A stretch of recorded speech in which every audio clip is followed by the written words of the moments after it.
parents used to take me and my brother on vacations to Mexico, and I remember seeing that there were some people that would walk 5 or 10 miles on their knees to come to the church. And there are other places in the world where people will isolate themselves in very uncomfortable ways or fast for long periods of time. How are these things striking you? Would you like to walk 5, 10 miles on your knees? Somebody needs to warm up the audience here. I'll take it upon myself. And also, the other austerities, you like to fast and not eat for long periods of time, maybe 7, 10 days? Express yourselves. Let it all out. Say, no, Vaiśeṣika Dāsa. 1 day a year is fine for me on Janmashtami.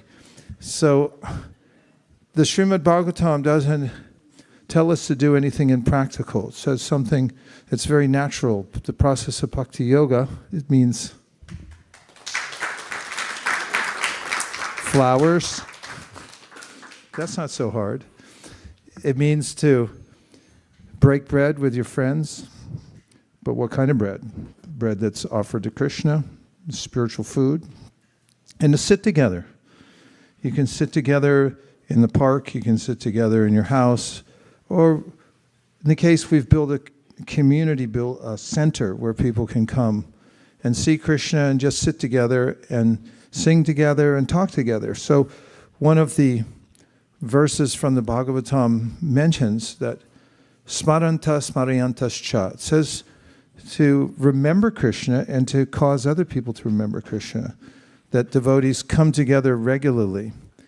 And because of that, bhaktya sanjataya bhaktya, then bhakti naturally comes out. It's not that you have to do anything extraordinarily difficult. You do the kinds of things that humans like to do anyway, only just do it purposefully. Many people get together to watch a football game. In American football, there are a lot of injuries. In fact, the best athletes in the world, they get vetted and then they come together to smash into each other. And after every game, there's multiple injuries that take sometimes forever to overcome. Sometimes they never overcome for a lifetime. And then people drink all kinds of things so that they become giddy. And that type of coming together and sitting together doesn't produce the same feeling that those who come together to speak about Kṛṣṇa, to chant Krishna's names produces. Would you agree with that? Okay, on a scale of 1 to 10, 10 being total agreement, what do you think? Okay, you're in the right place. So there are many songs that one can sing, and one of the songs written by Bhaktivinoda Thakur many years ago expresses in a very joyful way the simplicity of the process of Krishna consciousness. Bhaktivinoda Thakur wrote a song in which he mentions how Sri Chaitanya Mahaprabhu, who is Kṛṣṇa, appearing as a devotee to set an example for others how to follow the process of Krishna consciousness, would sing Hare Krishna.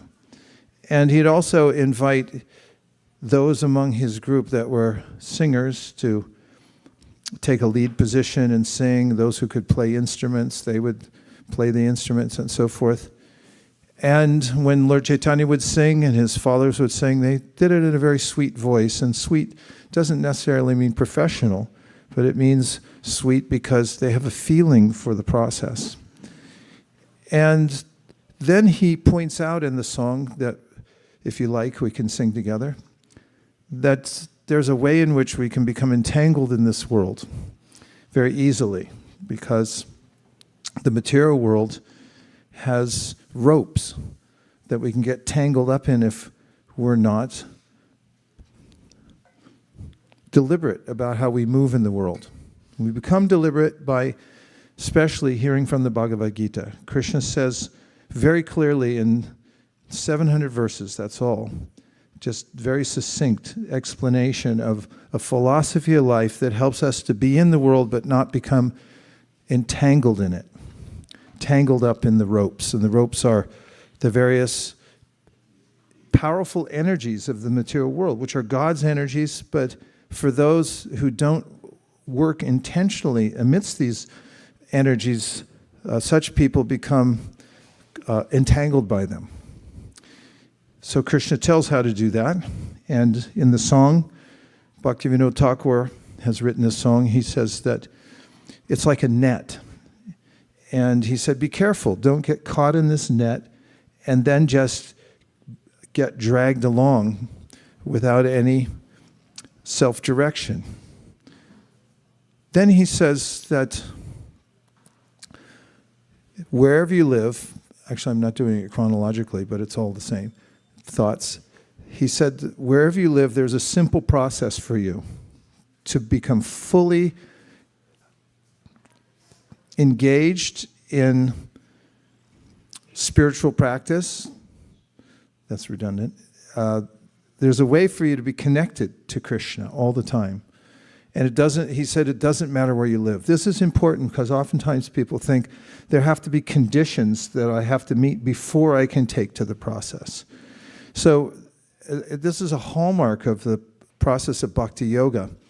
And Bhaktivinoda Thakur points it out. He says that whatever situation you're in right now, that's a fine place to start because we can only start from where we are now, right?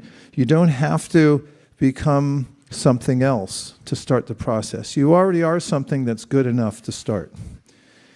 So he says, don't worry if you live in one place or another, and the implication is whatever your situation in life is right now, that's okay. That's a place that you can start. And then he gives the formula, which is so simple that you can write it in a few letters, which is that keep the vibration of the spiritual world going in your life. When Sri Chaitanya Mahaprabhu, who, as I mentioned, is Krishna himself, appeared in the world, he appeared as a devotee to show an example. And he had a spiritual master, Srila Ishvara Puri. And his spiritual master gave him very simple instruction. He said, chant the mantra with God's names, Hare Krishna, and Hare Rama, or I say Hare Rama, Hare Krishna. He said, always keep it within your throat. And go on despite the fact that there are ups and downs in life. You notice sometimes people are famous and then a couple of minutes later they're infamous. Or they're insignificant and suddenly they get thrust into the limelight and they become famous. Or sometimes we have lots of resources and we think, oh, I'm the king of the world, and next thing, the supply slows down or stops and we find ourselves out of luck in the material world. Well, the instruction is, don't worry about that. Doesn't matter where you are, what situation, whether you're up or down. His teacher, Srila Ishvara Puri, said, the one thing is, keep this vibration going in all circumstances. Can we all do that? Yes. Okay, there it is. Finally, he says, remember that this life has a mission and that our time is limited here. He says that if you think like this, then you'll be very productive. That is, think, my life can end at any moment. It's not guaranteed. And therefore, he said, remember that your goal is spiritual. All the material things that you accumulate, all the accolades that you garner from your hard activities and work and study and everything else, these things have all been done before. And they're good. You should try for these. We should develop ourselves on all levels as much as possible. But he said, remember what your prime duty is. Your prime duty is to remember Krishna. And remember that everything we're doing is being empowered by Krishna and that all energies in the world are paraphernalia for us to use in God's service. And if you have this awareness and you can chant, especially he's mentioning a mantra, the Hare Krishna mantra. If you can chant this and you can have some feeling for it. If you're sitting there one day and you're chanting Hare Krishna, Krishna Krishna, Hare Hare, Hare Rama, and you suddenly think, this is very nice. I would like to do this a little more today. I think I'll just keep doing this now. I don't need to be anywhere else. If you just have that feeling, then he says, you're fulfilling your purpose in life. And if you don't get that, he said, then you miss the whole point of your life. So that sounds simple, right? It takes a little work, but it's very natural to us to be in these circumstances where we sit together, we sing together, and then taking some time every day ourselves, our own initiative, proving to ourselves that we can do this, that we just repeat God's names and be in a state of prayer. And try, he says at the end of his song, try to come to that point where you think, this is nice. I want to keep doing it. I don't want to stop. If you can get that, he says, then you've achieved some status in life. And if you miss that, miss the whole point of life. So shall we try singing the song? Yes. It's in Bengali. You still want to sing it? Yes. Any Bengalis in here? Okay, none of us are Bengalis, and we're going to sing a Bengali song.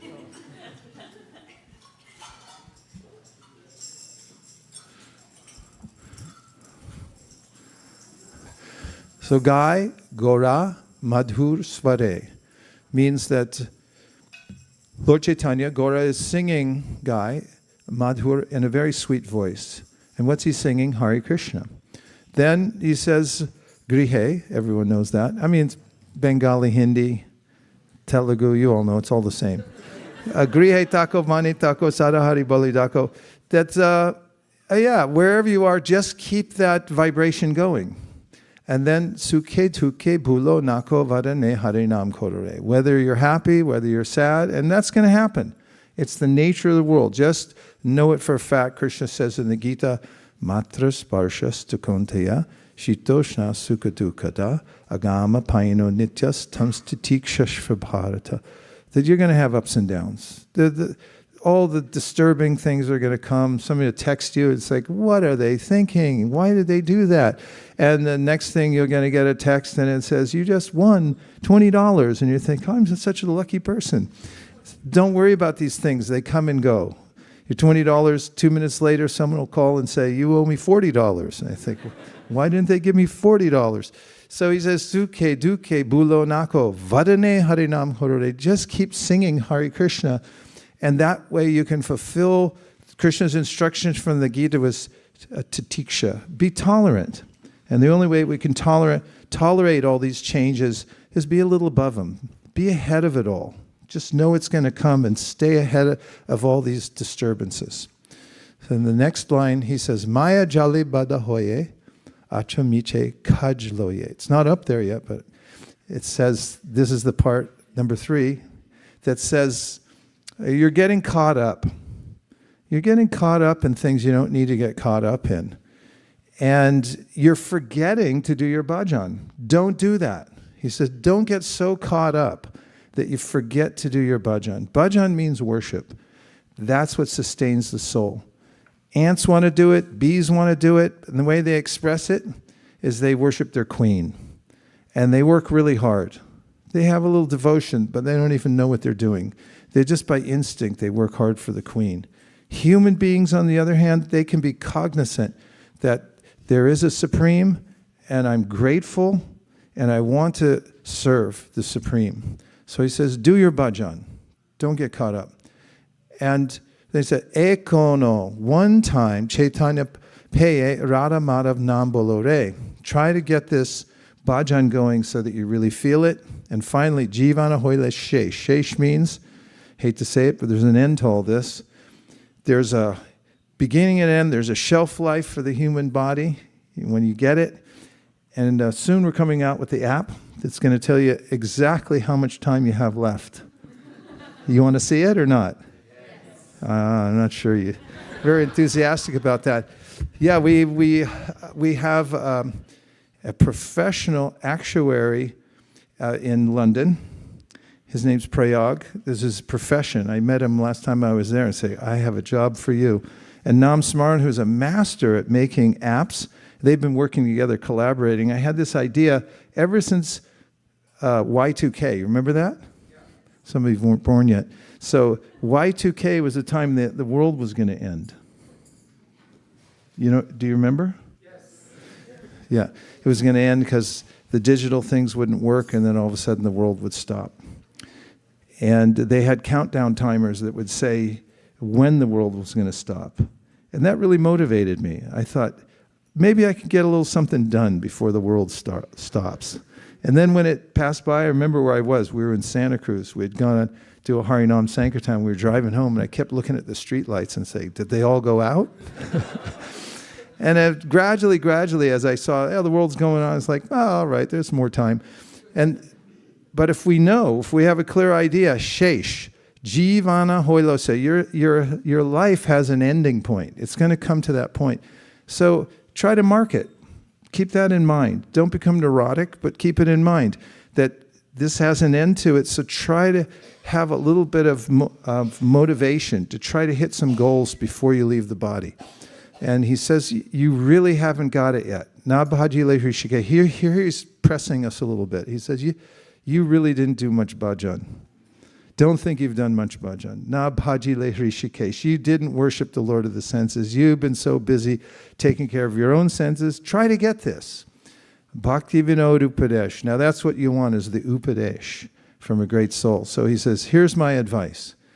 Upadesh from Bhakti vinod. Ek bar nam rashe matore. Try to get this feeling just one time. Sit down, try for it, and you get that feeling, I like this. I like it too much. I don't want to go anywhere else. If you can get that, then your life's a success. Okay, let's try it out. Gaura Madhushvare. Nam Gai Gaura Madhushvare.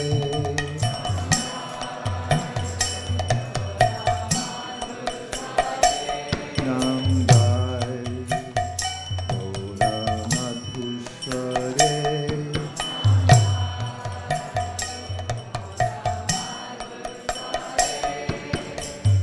Hare Krishna.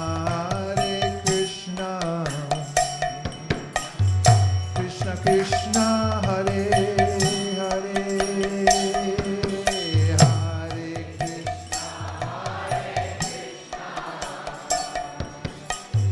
Krishna Krishna, Hare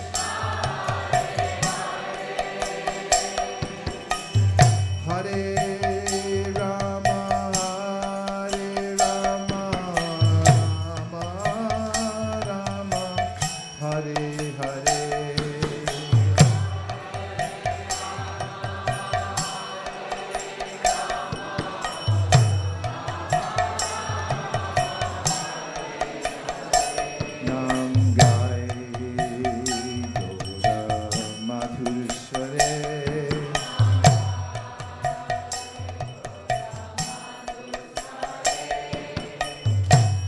Hare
So in the song, Bhaktivinoda Thakur mentions sukh and dukh, happiness and distress. And this is a topic that comes up in the Bhagavad-gītā, and Krishna describes to Arjuna where happiness and distress comes from.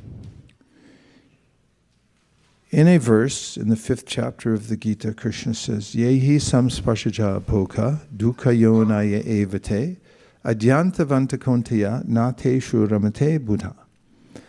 That when one tries to experience happiness by coming in contact with objects that our mind thinks are fulfilling, and then if we connect with them, material objects, that I'll feel satisfied. Have you ever had that feeling, like, if I can only get that, and then you fill in the blank, then I'd feel a little bit of happiness.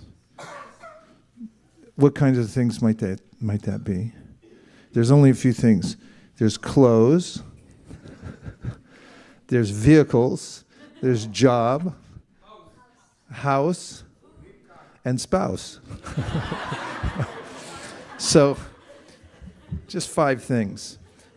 And if I think that just by that, if I could just get close to that, then I'll be happy. But Krishna makes an observation that we can all relate to. He says that the problem with these types of arrangements is they have a beginning and an end. In and of themselves, there's nothing really wrong with them. But because they have a beginning and an end, we don't feel satisfied. And there's a reason for that.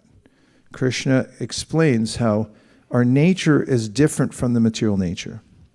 The material nature, he said, is constantly changing. For instance, this body is changing from one state to another.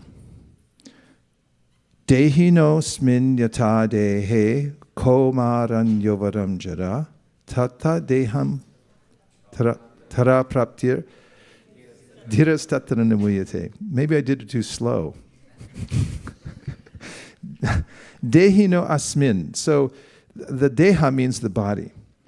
And this body, he says, he names the different phases of life we go to. Can anybody think back to a phase of life that you were in the past, in the not too distant past? High school. Yeah, and before you were in high school, did you have any eagerness to go into high school or trepidation about it? I know when we were kids, we used to think as soon as I become this age, there was a lot of status in school if you were a junior or a senior. In fact, the Del Valle High School, where I went to school for high school, there was a rule that you couldn't, if you weren't a senior, you couldn't walk on the senior lawn. Only seniors could walk on the senior lawn. And I remember thinking, someday I'm going to walk on the senior. Actually, I never did. I quit and I joined the Hare Krishna movement.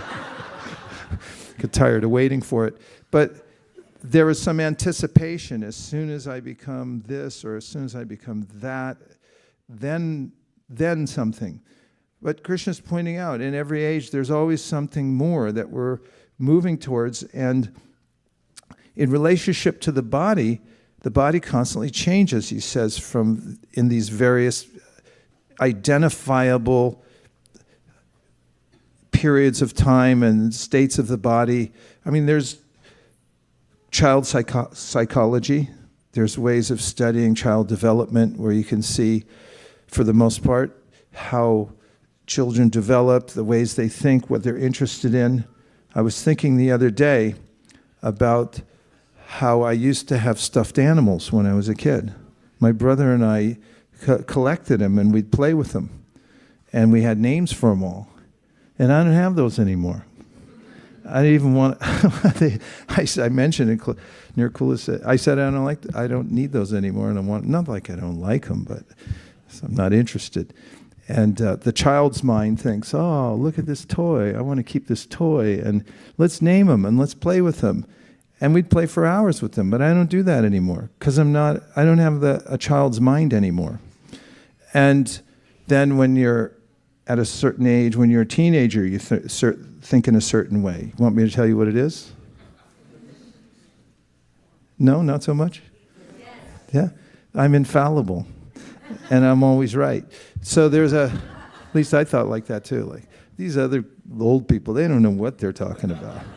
We have a brand new day. I know where I'm going. I can do anything and so forth. And there's a sense of infallibility. I see kids sometimes riding scooters nowadays. They're, how do you say, electrified? They're not electrified. Electric scooters. They're going as fast as a car, no helmet, just straight down the road. And I'm thinking, if I fell off that thing now, that would be it. I'd be finished. But kids, they don't think about it so much because they're so flexible.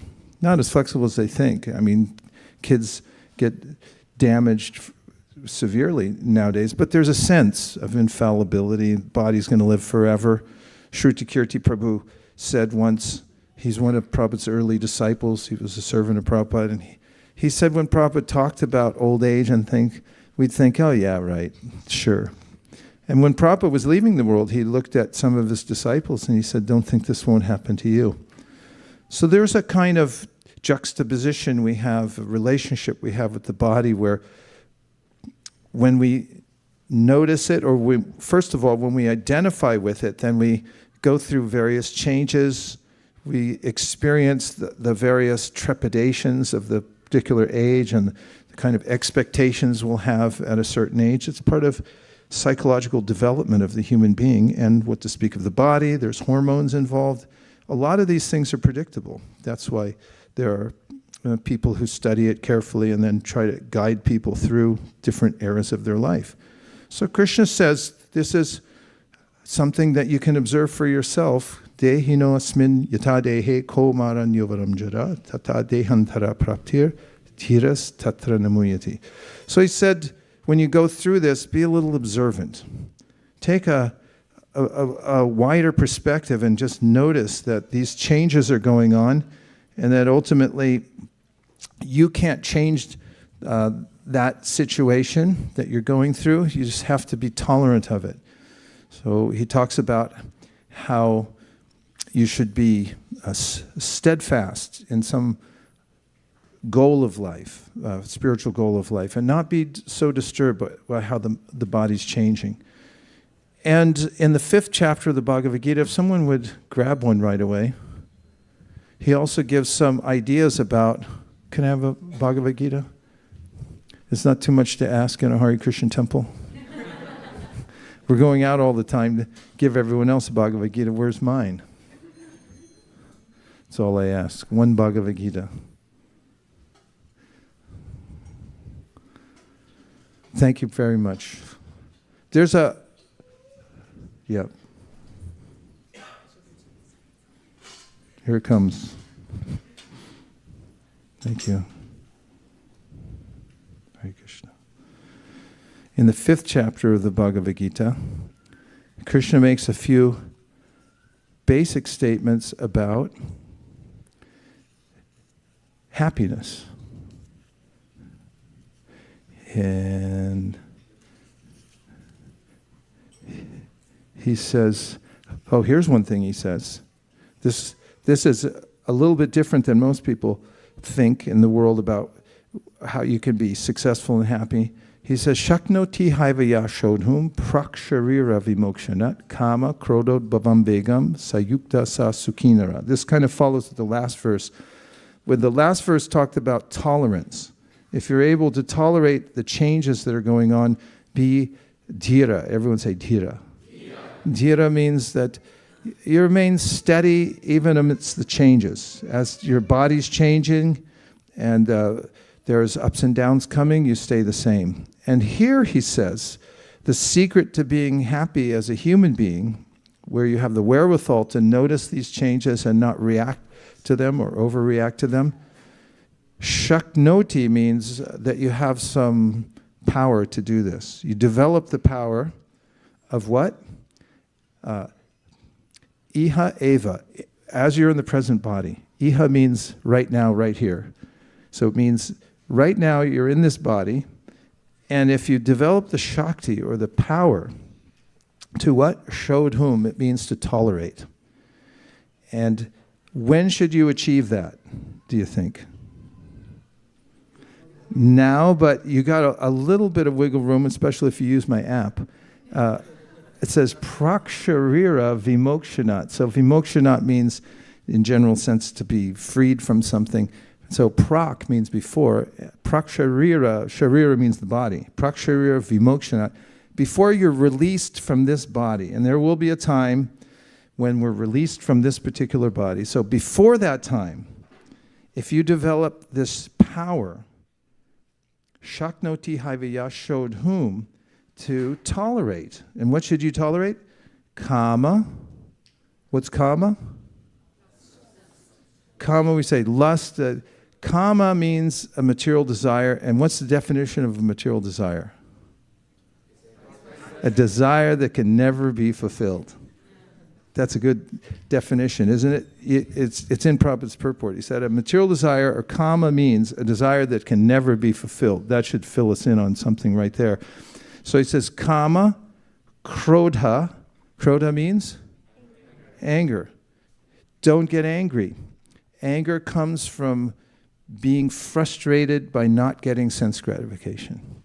If you don't expect anything and you're not endeavoring to hold on to temporary things, then you won't get angry.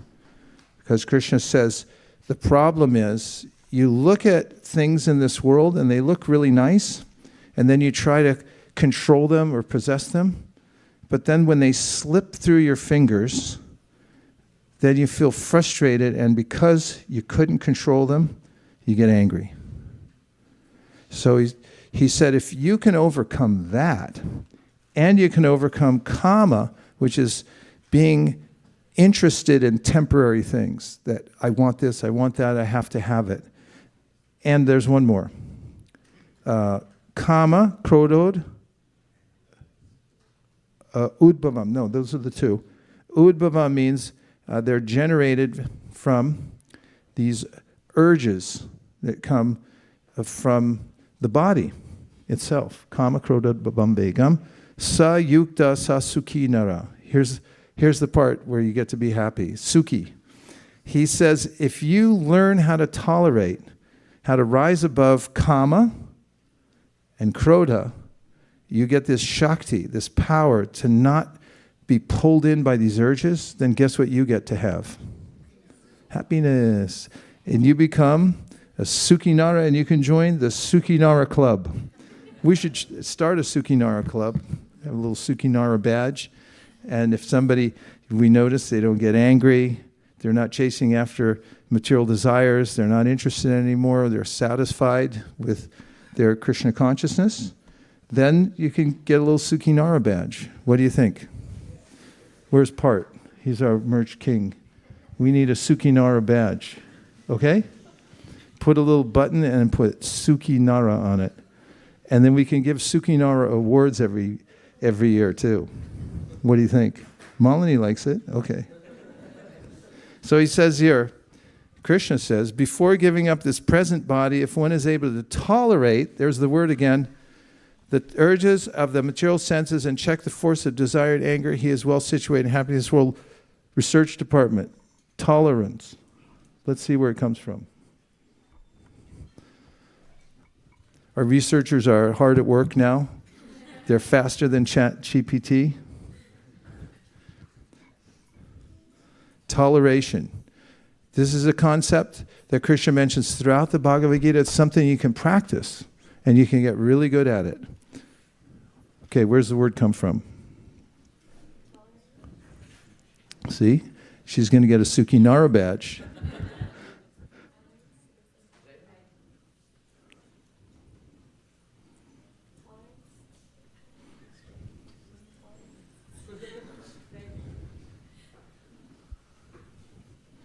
Tolerance is a noun from the early 15th century, which means endurance, fortitude. Endurance and what? Endurance and fortitude. Endurance and fortitude. That's pretty good. In the face of pain and hardship. It's in the face of pain and hardship. Say it again, but slower. Endurance, fortitude in the face of pain and hardship. Endurance and fortitude in the face of pain and hardship. Okay, go ahead. It's from Old French, tolerance, from Latin tolerantia, a bearing, supporting, endurance. From tolere, to bear, endure, or tolerate. It also can mean allowable amount of variation. It can mean what? It can also mean allowable amount of variation. Allowable amount of variation. How much variation will you allow in your life? That's interesting too, because there are always varieties, things are changing, moving. How much can you accommodate?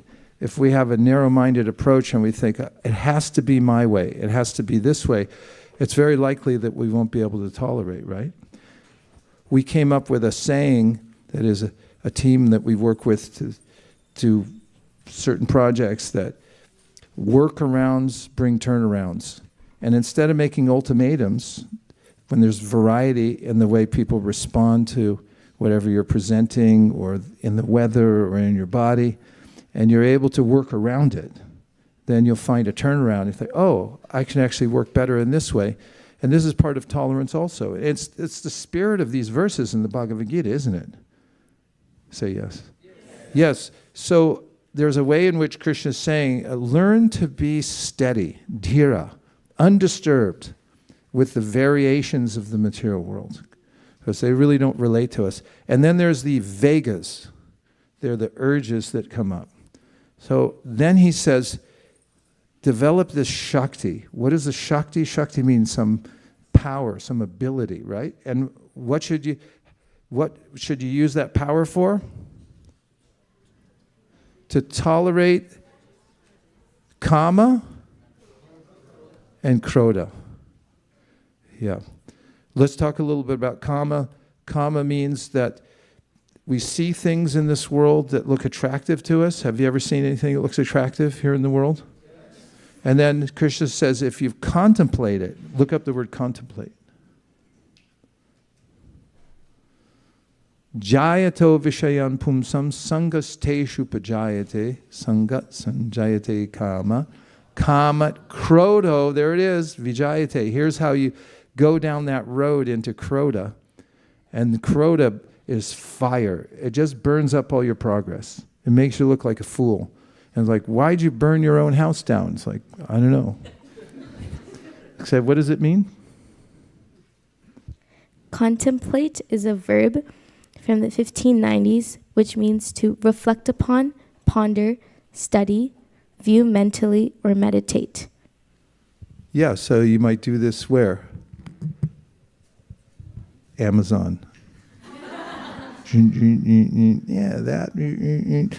And the whole world's like a little Amazon shopping center. You look at it, and then you get attached to it, and then it'll remind you later. You like those shoes? You may be reading an article about Shakespeare, and all of a sudden the shoes come up. It's like, hey, you want some tennis shoes, right? That's what the material world's like. It has built into it this way to show us that the whole world's interactive with us. It's responding to us. That's helpful because when we get feedback from our environment, when we look at something, it comes back to us later. And then we start to learn, okay, jayato vishayam punsam, where am I putting my attention? What am I putting my heart into? And Krishna's saying something very practical here. Learn the difference between those things that are good for you, the things that are good for you to meditate on, to contemplate, to consider. What are the three words from memory? Meditate, ponder, contemplate, view mentally. Yeah. Otherwise, we get trapped. And I was walking through a store. Has anybody heard of Elvis Presley? Only 2 people. 3, 4, 5. Okay. You've heard of him. Elvis Presley. I was walking through a store the other day, and they were playing a song by Elvis Presley, so I stopped to listen to it. It was very philosophical, and it relates to the Bhagavad-gītā. He said, and the words are, I'm caught in a trap. I can't walk out because I love you too much, baby.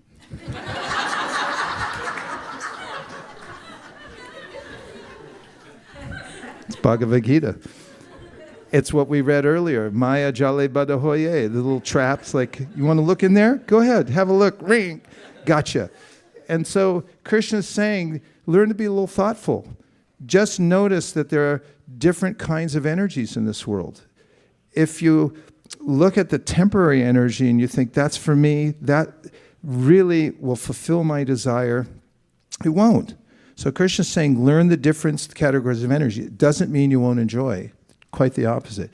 It means you won't get waylaid from real enjoyment. So these are powers to be developed as a human.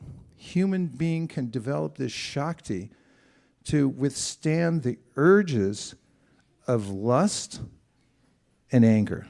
And if you do that, Krishna guarantees you're going to get a button from Part that says, Sukhī naraḥ.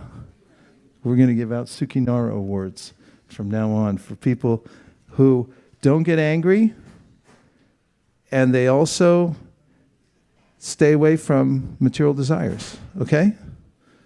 Now, and number 24, this is from the 5th chapter, Krishna tells where happiness comes from. He says, Yonta, so ya, one who, anta sukh. What does that mean? Anta means within, and sukh means happiness, right? So one who finds happiness anta, within. Yonta sukha tara rama. So this, everyone knows Rama means happiness. That's one of the verses that describes the word Rama, which says that the great souls, they chant Rama, they pursue Rama because Rama means spiritual happiness, the kind of happiness that comes from within. Tatantar jyotir eva ya means tata as well as antat jyoti. Their aim is inward. They're cultivating from the inside the qualities that Krishna mentions in the Bhagavad-gītā, which I'll read in just a second. And then he says, Sa yogi brahma nirvanam. Such a person is liberated. And Brahma Bhuta Adhigacchati, and that person attains the spiritual destination. So these are states as human beings that we can cultivate and enter into. We talk about inner happiness, or happiness comes from within, and we all have heard songs about getting caught in a trap, or that I tried for something and I didn't get it. In the very practical way, Kṛṣṇa says, verifies that these experiences that we're having in the material world, we're getting less than we thought we'd get from the material interactions that we're having, and that even when we do a little bit of work on ourselves, like tolerating things, trying to voluntarily serve, we feel naturally happy. So this is all true. And then I'm going to give you a little more food for thought than we can discuss from the 12th chapter of the Bhagavad-gītā. Kṛṣṇa gives a list of ways that we can conduct ourselves so that we feel aligned with him. Are you ready? Yes. Okay. He says, one who is not envious, this is 12, 13, 14, one who is not envious, but is a kind friend to all living entities, who does not think himself a proprietor and is free from false ego, who is equal in both happiness and distress, who is tolerant, always satisfied, self-controlled, and engaged in devotional service with determination. His mind and intelligence fixed on me, such a devotee of mine is very dear to me. What do you think? Let's discuss. Yes, Kennedy. Hare Krishna, thank you so much for this lecture. When you had talked about tolerance, it reminded me of one of the sentences in the Gita that struck me the first time I'd read it, and it was in a purport to chapter 13, verse 2, where Srila Prabhupada defines tolerance as tolerance means that one should be practiced to bear insult and dishonor from others. And it reminds me of how in the material world, we're so used to flash sales and personalized marketing and 2-day Amazon Prime shipping that we don't know how to wait for things anymore. We don't know how to have that patience. And when we come into those frustrations that only exist because of our own, that only exist because of our own entitlement to the comforts and the conveniences, we think that sitting in traffic or being told no is an insult. Instead of being practiced to bear the insults of others, we perceive insults in frustration because of the modern conveniences we're used to. Very practical points, right? We can get out of practice from being tolerant, and we can start feeling, as Kennedy put it, entitled. I deserve it now. And there's a way in tolerance when we feel grateful for anything that comes. And this idea of expectation is the mother of disappointment. And if I think that I should be able to have everything at my command, or I should easily attain whatever I want, then we will definitely feel some frustration. Whereas on the other side, Narada Muni mentions in the Srimad Bhagavatam that we should get used to the fact that things come and go in this world. Sometimes happiness that comes from our balance sheet, from our previous activities, that comes naturally, and sometimes some reversal of fortune also comes. He said, but if you're fixed on making spiritual advancement amidst those changes, then you won't be disturbed by them. Other thoughts? Bali Mardan Prabhu. I think this is exactly as Kennedy mentioned, and the tolerance in Bhagavatam also 6th canto, it says, Titikshava karuneika suhridam sarvadehinam ajata satravesanta sadhava sadhu bhushana. So this is like the ornament, titiksha. And I was talking to Hanuman Prashak Maharaj a few weeks ago, and he mentioned a very good point. He asked me the question, Balimardhan, tell, what do you think of the success of Christianity? I said they did enormous preaching, campaign and all said. But he said no. It is the humility of few saints that transform the heart of the people. And he gave example of San Francisco, the name Saint San Francisco.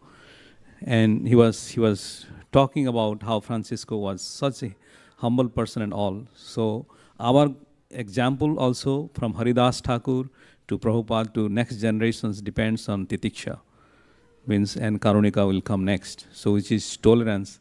And you brought this topic, wonderful. We have to really meditate on, ponder on, and what is the third word? Contemplate the three things. Thank you. Thank you. That's a profound realization and revelation from Hanumat Prashak Swami coming through our very own Bali Mardan Prabhu. And when we hear about the fruit of tolerance, it sounds counterintuitive. Because there's a sense when I'm inspired by the mode of rajas or passion that I'm going to go out there and nail it. And I'm going to get it. And I'm going to catch it. And I'm going to keep it. And it's going to compound interest. And then I'm going to control the world. And then I'll be free. But the trick of material nature is the Maya Jale. There's this net we get caught in when we think that I'm the controller and everything comes from my own efforts. That we get inspired by the material nature to get more and more, but it's never enough. And this is the definition of rajas, that no matter how much I get, it turns into a hydra where it branches out, and whatever I had now, it's not enough, so I have to have more. And that happens on the material platform. Whereas when one can get a little bit of this yontar sukha, which means the inner happiness, one tiny little drop, a molecule of that can make us so satisfied that we're just not interested in the goings-on of the material world and grabbing onto everything. Now, that doesn't mean that the devotee becomes inactive. There is a way in which the devotee, like Arjuna, as an example in the Bhagavad-gītā, was the most expert in his skill as a martial artist. In fact, he became the hero of the Battle of Kurukshetra. So he's very active, but his motive for working and fighting was different. So you don't have to give up your job, and you don't have to give up your style. You simply have to change your intention and your motive for why you're working, which is that whatever I have and whatever I'm using belongs to Krishna. Krishna talks about this, or at least in the Sri Upanishad we have Ishavasham.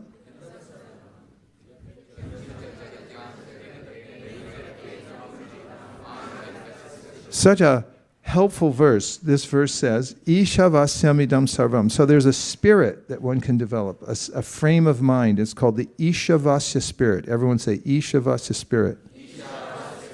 Yeah, that's the spirit of the season for human life. So that means, the Ishavasya spirit means that there is a God and I'm not him. And that Isha means there's a controller and I don't have to worry about it because I'm not the controller. It's his duty to control everything. What's my duty? Just to follow the plan of Isha. So it says, Isha vasyam idam sarvam yat kincha jagatyam jagat. That means, how does that start? Everything animate or inanimate. It's controlled within the universe. That covers pretty much everything. Everything animate or inanimate within the universe is controlled and owned by the Lord. One should therefore accept only those things that are necessary for oneself, which are set aside as one's quota, and one should not accept other things, knowing well to whom they belong. Problem solved. You can thank me later. So there's a way in which, when we have this Ishavasya spirit, and we understand that everything in the universe is paraphernalia for service to God. And that includes whatever Shaktis I have now. And it can even include anger, although that's a little tricky, because a lot of times people lose their anger, and then it's like, yeah, I meant to do that. No, you didn't. It's very dangerous energy. But Arjuna, Prabhupada points out, he used his anger in Krishna's service. He channeled it into service. It's possible. Just be careful. It's like electricity. You have to be trained. You don't climb up on the pole without being trained. So Ishavashamidam sarvam. See everything as paraphernalia to be used in Krishna's service. And then your house, what did we name the 5 things? Your clothes, your job, your house, and your spouse. Wait a minute, I missed one. Oh yeah, okay, you got your, start me over again. Clothes is the first one. Clothes, car, CC, job, CCJ, house, and spouse. They're not yours. If you can take those 5 and say, these aren't mine, you're almost 99% there. That's the Shavasya spirit. These all belong, the house, the spouse, the car, the clothes, it's all for God. I'm just using it in service. And if you use at least those 5 in service to the Supreme, you're not going to have a problem. It's just, that's written into the government laws too. If anybody studied tax laws, you better do that sometime. Tax law, it's written to favor people who don't own anything. So there's a couple ways you can not own anything. One way is you become a monk. And there's like, they come after you, it's like, okay, we're going to tax you. It's like, go ahead. I got nothing.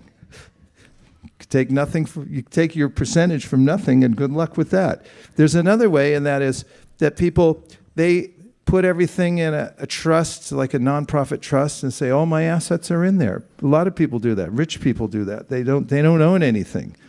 Like, how much do you make?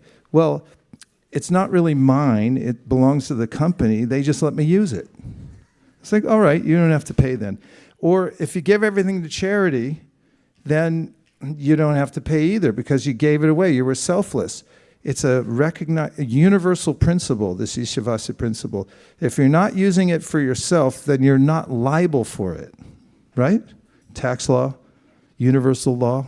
So the universal law is learn how to use whatever you have. If someone says, is this your house? It's like, not my house. Belongs to Isha. How about your car? Not my car. It's Isha's car. How about my clothes?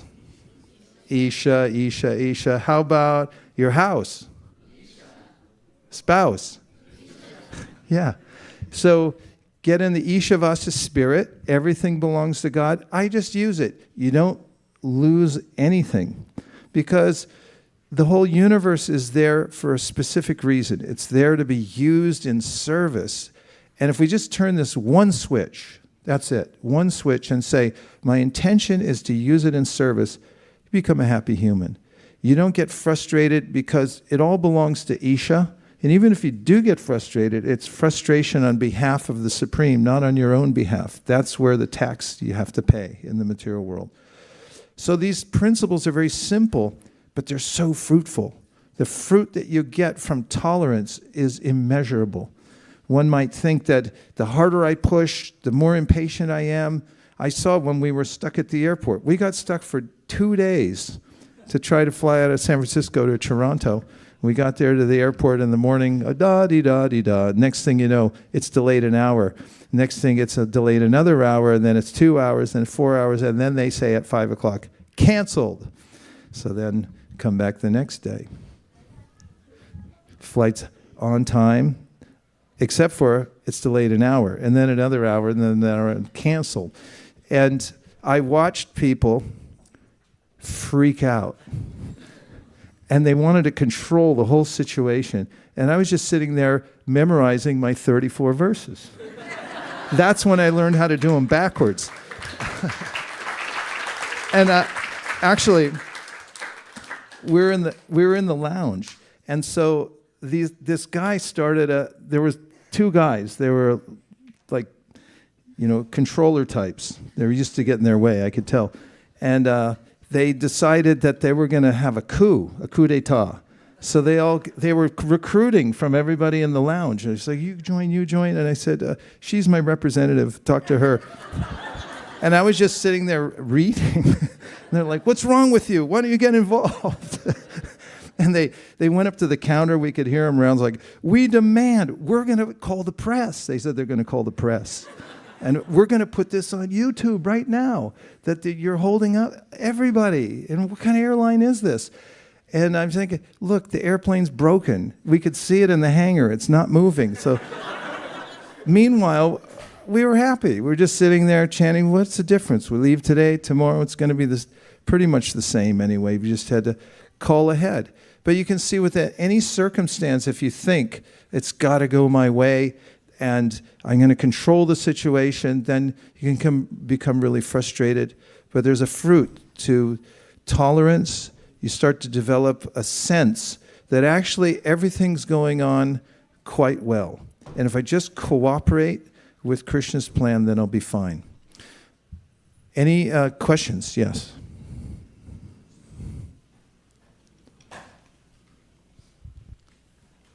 Hare Krishna Maharaj, thank you for the nice class. So I was thinking about this example, anybody who gave up their anger or lust just before giving up their bodies. So the opposite soldiers in Kurukshetra battle, so they are all supporting Duryodhana. So that means they are all naturally impious kings. But when they were being killed by Arjuna's arrows, they were adoring the Lord's beauty before giving up the body. And then they all entered into the Vaikuntha planets. So Lord's beauty, it acted as a great medicine just before giving up the body. There's much to the point also. Besides just tolerance, the way we actually tolerate, Krishna says in the Bhagavad-gītā, real tolerance comes when we get a higher taste. So he gives it like this. Vishaya vinivartante niraharasa dehina rasavarjam rasopyasya paranvishva nivartate. And so he says, there are two levels of toleration. One is when you're still thinking, I'm going to use my intelligence to not engage or to meditate on certain objects of the senses because I know that I'll get entangled, but you're still attached to them somehow. They stay in your mind. Have you ever had that happen? Two people only? When you're fasting, have you ever had it happen? And then the stomach goes through, there's a chemical process at a certain time of day when you're used to eating, like you eat at 9 in the morning, and then the stomach says, right now. And you're like, not right now. And then there's this dialogue back and forth.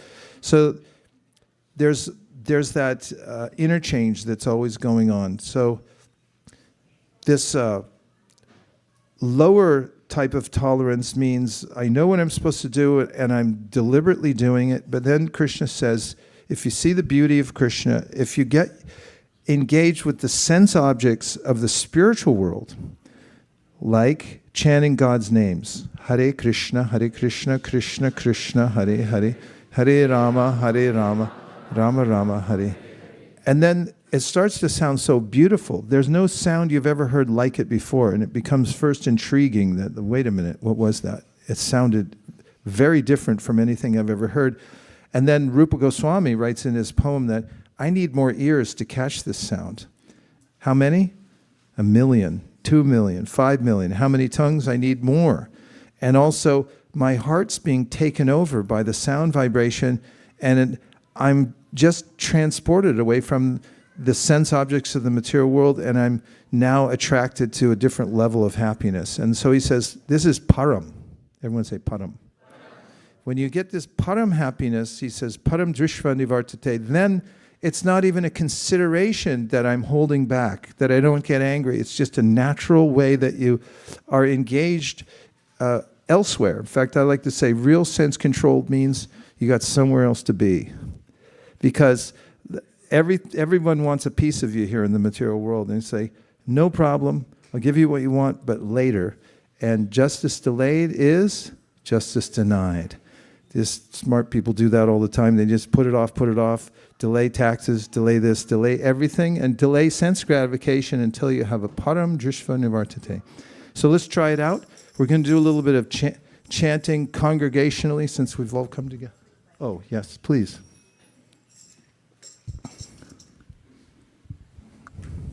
So yesterday you mentioned to serve the higher purpose of giving out the book, you voluntarily tolerated holding somebody's cigarette. I just had a quick question. Did he take the book or not? Oh, yeah. I couldn't sleep last night, so I was checking. Thank you. Yeah, I've held. That other is a things voluntary too, like- tolerating, right? hate to even say. Well, yes? Yes. For the sake of engaging other people in Krishna consciousness, when Srila Prabhupada came to America, he's our founder and an acharya, who founded this branch of the Brahma Madhva Gaudiya Sampradaya called ISKCON.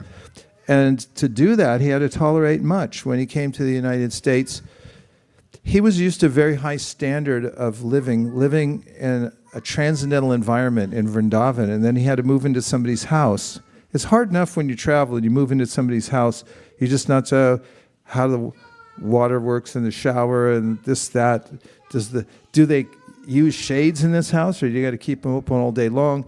Everything you have to adapt to. What to speak of you go into an environment where, for instance, people eat meat or they're things you're not used to. So he tolerated all these things for the sake of his mission.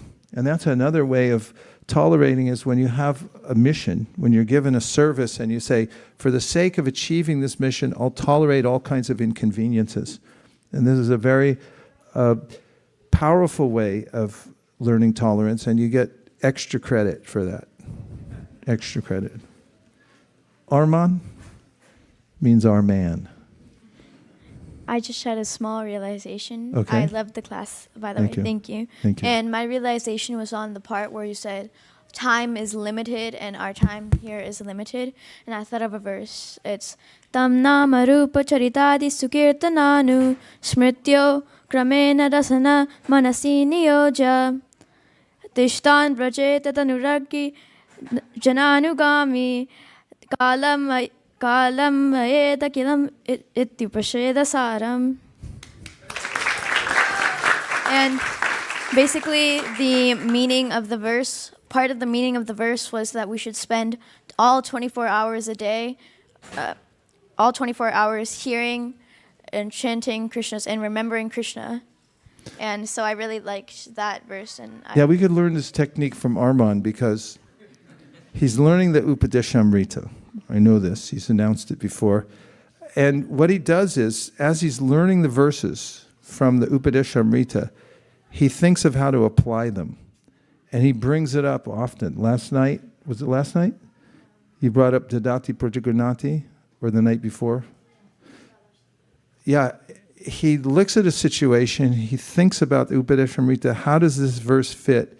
And then he'll enter it into the conversation, and it becomes highly relevant. It's an empowered way to speak, and it's a highly effective way of learning the Shastra. Nicely done, Arman. Yes, Prabhu. Haribol. Okay, last one, because we're going to chant a little bit. Please go ahead. Hare Krishna. Thank you very much for the Tech support. Hare Krishna Maharaj. Hare Krishna. Thank you very much for the very nice class. I mean, I had a I remembered a verse when you were talking about how it's like a balance sheet when we're like, our previous karma is what determines what we get like right now. So like there's this verse in the Bhagavatam 10th canto, Tatte nukampam susamikṣamano bhunjana evatma kritam vipakam, how like the devotee, their mentality is like whenever they're in like distress or like if they're in hardships, then they think that it's the Lord's mercy upon them for like either for like because if they had bad karma before through going through that distress, like they're able to relieve themselves of that bad karma so that they can get closer to him. So like I remember that part, so I wanted to share. Brilliant. Really well applied and nicely quoted.